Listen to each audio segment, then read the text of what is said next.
অবশেষে চলেই আসলো। তারপর আমরা সবাই রওনা দিলাম। আসসালামু আলাইকুম গাইস, কি অবস্থা? সবাই কেমন আছে? আশা করি সবাই ভালো আছেন। আমি অনেক বেশি ভালো আছি।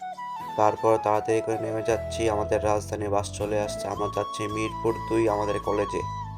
তাড়াতাড়ি করে বাসে উঠে নিলাম, আর বাসে উঠে দেখি সিট খালি নেই। ওস্তাদ থামায়া আঙ্গদের নামায়া।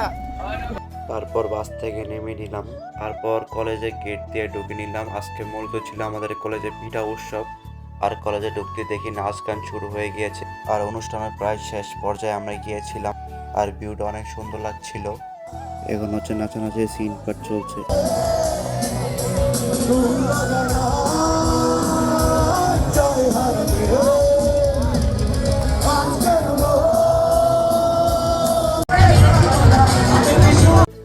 আর আমি ঘুরে ঘুরে কলেজটাকে দেখছিলাম।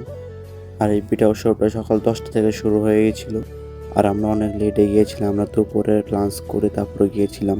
সবাইকে অনেক সুন্দর লাগছে, তাই একটি ভিডিও নিয়ে নিলাম। আর আমরা অনেক বেশি মজা করছিলাম। আমরা যেহেতু লাঞ্চ করে পিঠা উৎসবে গিয়েছিলাম, তাই কোনো পিঠা ট্রাই করিনি। আর অনেক ভালো ভালো পিঠার দোকান হয়েছিল। তারপর আবার গান চালু হয়ে গিয়েছিল। তারপর গান শুনে আমরা কলেজ থেকে বের হয়ে গিয়েছিলাম, কারণ এখন এই মেলাটা শেষ হয়ে যাবে। তাই ভাবলাম আমাদের এখান থেকে লাভ নেই, আমাদের চলে যাওয়া উচিত। আমরা অন্য জায়গায় যেয়ে কিছু টাইম স্পেন্ড করি আর আড্ডা দিই। তাই সন্ধ্যা হতে আমরা চলে আসলাম লাভ রোডে। তাই সবার আগে ভাবলাম আমাদের চা খাওয়া উচিত। তাই আমরা চলে আসলাম তান্দুরি চা খেতে। আর এখানে মাটির চায়ের কাপ গরম দেওয়া হচ্ছে, আর এখানে আগুন থেকে নামিয়ে মাটির চায়ের কাপে চা ঢেলে দিচ্ছে, আর গরম হয়ে বুগলে বুগলে পড়ছে। আর অনেক সুন্দর স্মেল আসছিল। এখন চা ঢেলেই চায়ের উপর হরলিক্স এবং গুঁড়া দুধ দিচ্ছিল। তারপর আমাকে চাটা দিল। তারপর আমরা সব বন্ধুরা চিয়েস করে চাটা নিয়ে নিলাম। তারপর এক চুমুক দিয়েই এত ভালো লাগতেছিল, সত্যি অনেক শান্তি লাগতেছিল। সন্ধ্যা সময়তে তাই অনেক ফ্রেশ লাগছিল। চাটা শেষ করে আমরা এই জায়গায় অনেকক্ষণ বসেছিলাম, আড্ডা দিচ্ছিলাম, ফ্রেন্ডরা সবাই মজা করছিল। তারপর রাত হওয়ার সাথে সাথে স্ট্রিট ফুডের দোকান চলে আসলাম। আর এখানে অনেক স্ট্রিট ফুডের দোকান আছে, এখানে অনেক কিছু পাওয়া যায়। তারপর আমরা 5 জন 5টা মুরগির চাপ নিয়ে নিলাম।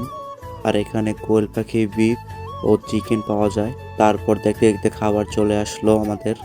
দেন সবাই নিয়ে নিলাম। সবাই 2টা করে রুটি এবং একটা করে চিকেন চাপের শিক নিয়ে নিলাম। এখন খাবারের পালা। আর রুটিটা ঠান্ডা হয়ে গিয়েছিল, তাই শক্ত হয়ে গিয়েছিল, ছিঁড়তে পারছিলাম না। তারপর রুটিটা ছিঁড়ে একটু চিকেন চাটনি একটু সস দিয়ে খেয়ে নিলাম। মজা ছিল, বাট রুটিটা অনেক ঠান্ডা ছিল। তারা রুটিটা বাসার থেকে বানিয়ে আনছে, তার জন্য রুটিটা ঠান্ডা হয়ে গেছিল। তারপর খাওয়া দাওয়া শেষ করে চলে গেলাম। রাস্তার ওই পাশে গিয়ে আমরা আবার ফুচকা দেখে লোভ সামলাতে পারলাম না। তারপর এই ছোট ভাইটার কাছে ফুচকা খেতে চলে আসলাম। তারপরে এই ভাইটা অনেক সুন্দর করে আমাদেরকে ফুচকা বানিয়ে দিচ্ছিল। দেন ফুচকাটা নিয়েই চাল তেঁতুলের টক দেখে আমি তারা দিয়ে নিয়ে নিলাম। দেন ফার্স্ট ফুচকাটা মুখে ঢুকিয়ে খেয়ে নিলাম। অনেক মজা ছিল। তারপর বললাম তোরা খা, আমি একটু ভিডিও করে নিই তোদেরকে। তারা বলতেছিল মামা অনেক মজা হয়েছে ফুচকাটা, আর টকগুলো অনেক মজা। আর নাগা সসটা খেয়ে সবার মাথা নষ্ট হয়ে গেছে, অনেক জাল ছিল নাগা সসটা। তারপর খাওয়া দাওয়া শেষ করে তাদের অনুভূতি জিজ্ঞাসা করব। অনুভূতি জাল লাগছে মেলা, অনেক জাল। নাগা সস মানি জাল, নাগা সস মানি জাল। তারপর খাওয়া দাওয়া শেষ করে চলে যাচ্ছে। আর এখানে অনেক স্ট্রিট ফুডের দোকান আছে, এখানে আইসক্রিম পাওয়া যায়, অনেক কিছু পাওয়া যায়। তারপর হাঁটতে হাঁটতে চলে আসলাম সোনি হলের সামনে। আর এখন বাসায় চলে যাব। আল্লাহ হাফেজ।